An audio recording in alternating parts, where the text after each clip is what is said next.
ಕರ್ನಾಟಕ ಸರ್ಕಾರದ ನಾವು ನೀವು ಒಟ್ಟಾಗಿ ಸೇರಿ ಕೆಲಸ ಮಾಡುವ ಸುವರ್ಣಾವಕಾಶ. ನಮ್ಮ ಸಮೀಕ್ಷೆ ನಮ್ಮ ಜವಾಬ್ದಾರಿ. ಸಾಮಾಜಿಕ ಮತ್ತು ಶೈಕ್ಷಣಿಕ ಸಮೀಕ್ಷೆ ಎನ್ನುವುದು ರಾಜ್ಯದ ಎಲ್ಲ ಜನರ ಸಾಮಾಜಿಕ ಮತ್ತು ಶೈಕ್ಷಣಿಕ ಸ್ಥಿತಿಗತಿಗಳನ್ನು ತಿಳಿದುಕೊಂಡು ರಾಜ್ಯದ ನಿರೂಪಣೆಯನ್ನು ಕೈಗೊಳ್ಳಲು ಆಧಾರವಾಗಿರುತ್ತದೆ. ಸಮೀಕ್ಷೆ ಕಾರ್ಯವು ಈ ನಾಡಿನ ಸೇವೆಯ ಭಾಗವಾಗಿದೆ. ಸಮೀಕ್ಷಾ ಕಾರ್ಯವು ಅನುಷ್ಠಾನವಾಗುವುದು ನಿಮ್ಮೆಲ್ಲರ ಜವಾಬ್ದಾರಿಯಿಂದ.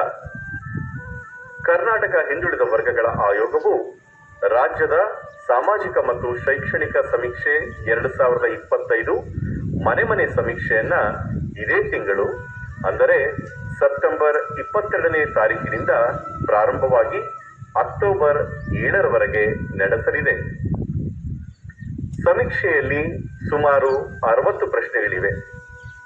ಸಮೀಕ್ಷೆ ಕಾರ್ಯವನ್ನ ಪಡಿತರ ಚೀಟಿ ಮತ್ತು ಆಧಾರ್ ಸಂಖ್ಯೆಯ ಆಧಾರದ ಮೇಲೆ ಸಮೀಕ್ಷಾದಾರರು ಸಮೀಕ್ಷೆ ಮಾಡುವುದರಿಂದ ಸಮೀಕ್ಷಾದಾರರು ಮನೆಗೆ ಭೇಟಿ ನೀಡಿದಾಗ ನೀವು ಪಡಿತರ ಚೀಟಿ, ಆಧಾರ್ ಕಾರ್ಡ್ ಅಥವಾ ಆಧಾರ್ ಕಾರ್ಡಿನ ಸಂಖ್ಯೆ, ವಿಕಲಚೇತನರಾಗಿದ್ದರೆ UID ಕಾರ್ಡ್ ಅಥವಾ ಅಂಗವಿಕಲರ ಪ್ರಮಾಣ ಪತ್ರ, ಮತದಾರರ ಗುರುತಿನ ಚೀಟಿ ಸಿದ್ಧ ಮಾಡಿಟ್ಟುಕೊಂಡಿದ್ದರೆ ಸಮೀಕ್ಷೆ ಸುಲಭವಾಗುತ್ತದೆ ಮತ್ತು ವೇಗವಾಗುತ್ತದೆ. ಕುಟುಂಬದ ಎಲ್ಲಾ ಸದಸ್ಯರ ಆಧಾರ್ ಕಾರ್ಡ್ಗಳು ಯಾವ ಮೊಬೈಲ್ಗೆ ಲಿಂಕ್ ಆಗಿದೆ ಎನ್ನುವುದನ್ನ ಖಚಿತಪಡಿಸಿಕೊಳ್ಳುವುದು. ಸಮೀಕ್ಷೆ ಸಮಯದಲ್ಲಿ KYC ಮಾಡುವಾಗ ಆ ಸದಸ್ಯರ ಆಧಾರ್ ಕಾರ್ಡ್ಗೆ ಲಿಂಕ್ ಆಗಿರುವ ಮೊಬೈಲ್ ನಂಬರ್ಗೆ OTP ಬರುತ್ತದೆ. ಸಮೀಕ್ಷೆಯ ಸಂದರ್ಭದಲ್ಲಿ ಅವರು ಮನೆಯಲ್ಲಿ ಇಲ್ಲದಿದ್ದರೆ ಆ ಸಂದರ್ಭದಲ್ಲಿ ಮನೆಯಲ್ಲಿ ಇರುವ ಸದಸ್ಯರು ಮನೆಯಲ್ಲಿ ಇಲ್ಲದಿರುವ ಸದಸ್ಯರಿಗೆ ಫೋನ್ ಮಾಡಿ OTP ಪಡೆದು ಮಾಹಿತಿಯನ್ನ ನೀಡಬೇಕಾಗುತ್ತದೆ. 6 ವರ್ಷ ಮೇಲ್ಪಟ್ಟು ಪಡಿತರ ಚೀಟಿ ಇಲ್ಲದಿರುವ ಮತ್ತು ಪಡಿತರ ಚೀಟಿಯಲ್ಲಿ ಹೆಸರು ಇಲ್ಲದಿರುವ ಕುಟುಂಬದ ಸದಸ್ಯರ ಆಧಾರ್ ಕಾರ್ಡ್ ಕಡ್ಡಾಯವಾಗಿರುವುದರಿಂದ ಆಧಾರ್ ಕಾರ್ಡ್ ಇಲ್ಲದಿದ್ದರೆ ಹತ್ತಿರದ ಆಧಾರ್ ಎನ್ರೋಲ್ಮೆಂಟ್ ಸೆಂಟರ್ಗೆ ಭೇಟಿ ನೀಡಿ ನೋಂದಣಿ ಮಾಡಿಸಿ ಆಧಾರ್ ಸಂಖ್ಯೆಯನ್ನ ಪಡೆಯಬೇಕಾಗಿರುತ್ತದೆ.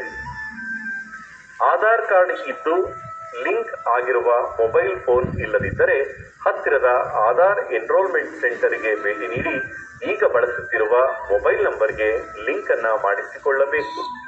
ಪ್ರಶ್ನಾವಳಿಯಲ್ಲಿ ಪ್ರತಿ ಸದಸ್ಯರ ವಿದ್ಯಾರ್ಹತೆ, ಕೌಶಲ್ಯ ತರಬೇತಿಯ ಅಗತ್ಯತೆ, ಆದಾಯ, ಕುಟುಂಬದ ಸ್ಥಿರ ಮತ್ತು ಚರಾಸ್ತಿಗಳ ವಿವರ, ಧರ್ಮ, ಜಾತಿ, ಉಪಜಾತಿ ಹಾಗೂ ಕುಲ ಕಸುಬುಗಳು ಮುಂತಾದ ವಿಷಯಗಳನ್ನು ಸೇರಿದಂತೆ ಎಲ್ಲಾ ಪ್ರಶ್ನೆಗಳಿಗೂ ಕುಟುಂಬದ ಸದಸ್ಯರು ಸರಿಯಾದ ಮಾಹಿತಿಯನ್ನ ನೀಡಲು ತಯಾರಿರಬೇಕಾಗಿರುತ್ತದೆ. ಸಮೀಕ್ಷೆಯ ಪ್ರಶ್ನಾವಳಿಯ ಬಗ್ಗೆ ಅರಿವು ಮೂಡಿಸಲು ಪದವಿ ವಿದ್ಯಾರ್ಥಿಗಳ ಮೂಲಕ ಸಾಮಾಜಿಕ ಮತ್ತು ಶೈಕ್ಷಣಿಕ ಸಮೀಕ್ಷೆ 2025ರ ಸಮೀಕ್ಷಾ ಪೂರ್ವ ಜಾಗೃತಿ ಅಭಿಯಾನವನ್ನ ಹಮ್ಮಿಕೊಳ್ಳಲಾಗಿದೆ. ಹೆಚ್ಚಿನ ಮಾಹಿತಿ ಅಗತ್ಯವಿದ್ದಲ್ಲಿ ಕರ್ನಾಟಕ ಹಿಂದುಳಿದ ವರ್ಗಗಳ ಆಯೋಗದ ಸಹಾಯವಾಣಿ ಸಂಖ್ಯೆ 8050700004ಕ್ಕೆ ಕರೆ ಮಾಡಿ ಅಥವಾ ವೆಬ್ಸೈಟ್ ವಿಳಾಸ kscbc.karnataka.gov.in ತಾವು ಸಂಪರ್ಕ ಮಾಡಬಹುದು. ಇದು ನಮ್ಮ ಸಮೀಕ್ಷೆ. ನಾವು ಜವಾಬ್ದಾರಿಯಿಂದ ಎಲ್ಲರೂ ಒಟ್ಟಾಗಿ ಪಾಲ್ಗೊಳ್ಳೋಣ.